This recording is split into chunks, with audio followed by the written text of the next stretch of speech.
Unscrew the pairing chamber cover using the spanner.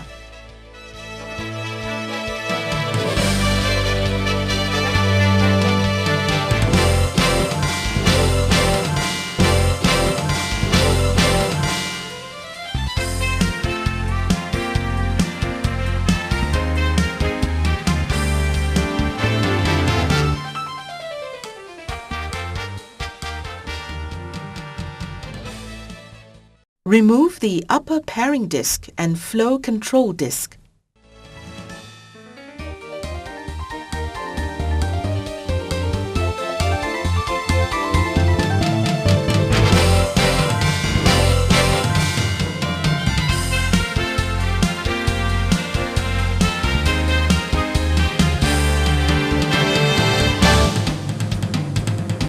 Fit the special spanner onto the lock ring.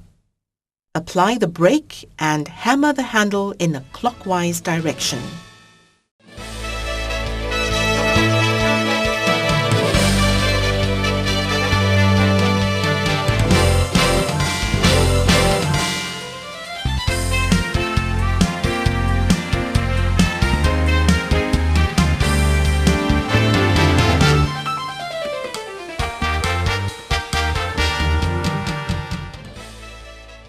Remove the lock ring.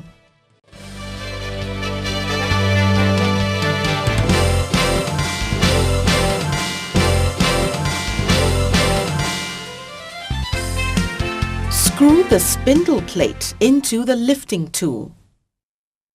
Screw home the spindle until the ball hood loosens from the ball body, and then remove the spindle plate from the lifting tool.